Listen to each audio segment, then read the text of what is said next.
99% of people are not willing to do what it takes to make their dreams come true. The Marines have a saying, everybody wants to go to heaven, but nobody wants to die.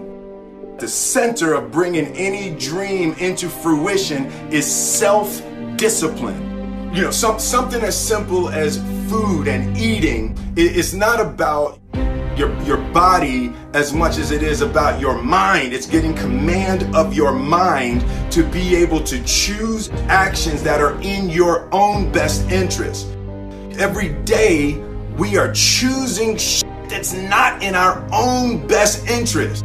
So if the world is attacking you and the world wants to fight you and the world's trying to hold you down, so you're gonna kick yourself in the balls? So you're gonna stop yourself from getting what you dream. And I think the word discipline has kind of gotten a bad name. We think about it in terms of punishment.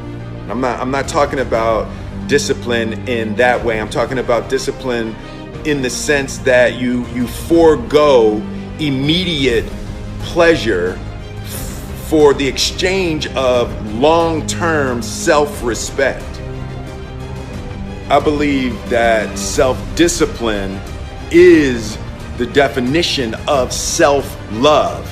That when you say that you love yourself, that means that you have behavior towards yourself that is loving. Self-discipline is the center of all material success. You cannot win the war against the world if you can't win the war against your own mind.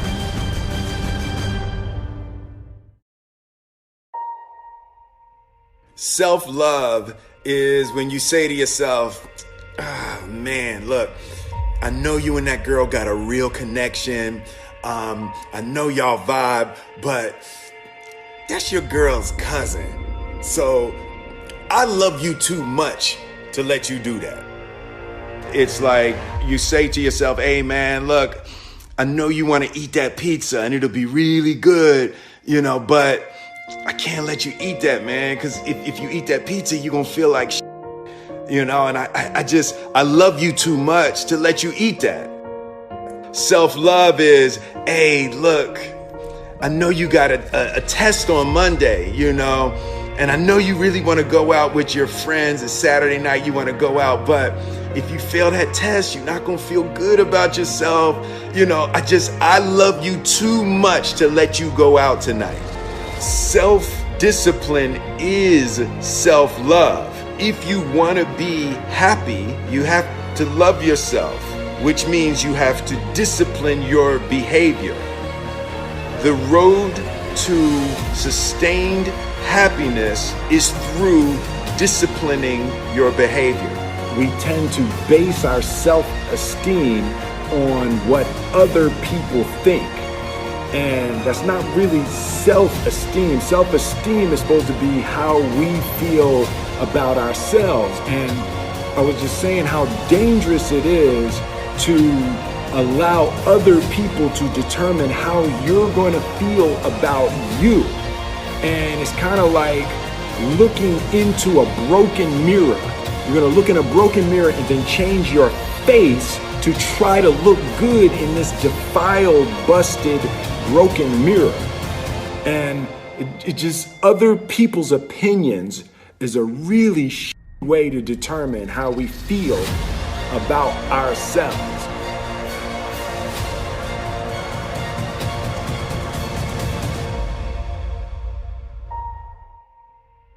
It don't matter whose fault it is that something is broken if it's your responsibility to fix it. For example, it's not somebody's fault if their father was an abusive alcoholic, but it's for damn sure their responsibility to figure out how they're going to deal with those traumas and try to make a life out of it. It's not your fault if your partner cheated and ruined your marriage, but it is for damn sure your responsibility to figure out how to take that pain and how to overcome that and build a happy life for yourself.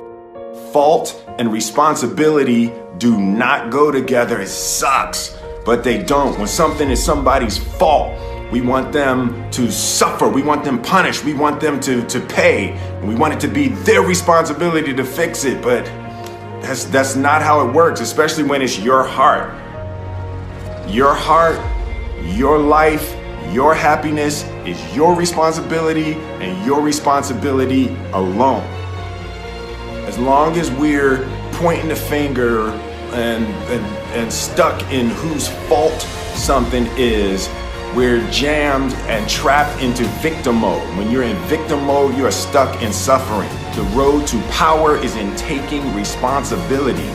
Your heart, your life, your happiness is your responsibility and your responsibility alone.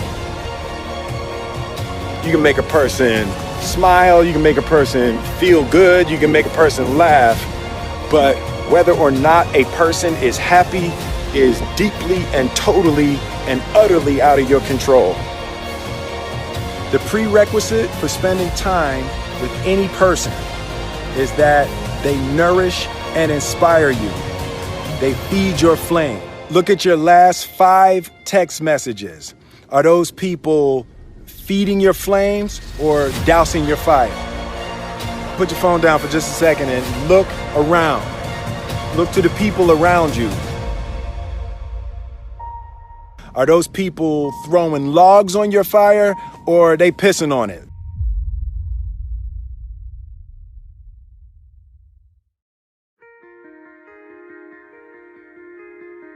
I want my life, I want my work, my family, I want it to mean something. And it's like, if you are not making someone else's life better, then you're wasting your time. The separation of talent and skill is one of the greatest misunderstood concepts for people who are trying to excel, who have dreams that want to do things. Talent you have naturally. Skill is only developed by hours and hours and hours of beating on your craft. You don't try to build a wall. You don't set out to build a wall. You don't say, I'm going to build the biggest, baddest, greatest wall that's ever been built. You don't start there. You say, I'm going to lay this brick as perfectly as a brick can be laid. There will not be one brick on the face of the earth that's going to be laid better than this brick that I'm going to lay in this next 10 minutes. And you do that every single day. And soon you have a wall. And soon you have a wall. And I think psychologically, the advantage that gives me over a lot of people that I have been in competition with in different situations is it's difficult to take the first step when you look how big the task is.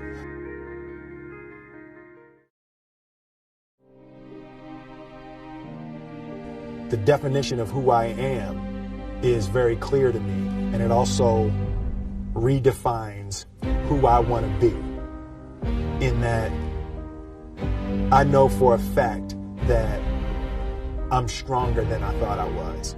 You know, you can't help but ask yourself the question, what would I do if I was in Muhammad Ali's shoes? I'm motivated by fear. I hate being scared to do something. And I think what developed in my early days was the attitude that I started attacking things that I was scared of. Why were you scared in your bed the night before? What do you need that fear for? Just don't go. Why are you scared in your bed 16 hours before you jump? Why are you scared in the car? Why could you not enjoy breakfast? Fear of what? You're nowhere even near the airplane. Everything up to the stepping out, there's actually no reason to be scared. It only just ruins your day. You don't have to jump. And then in that moment, all of a sudden, where you should be terrified is the most blissful experience of your life. And God placed the best things in life on the other side of terror.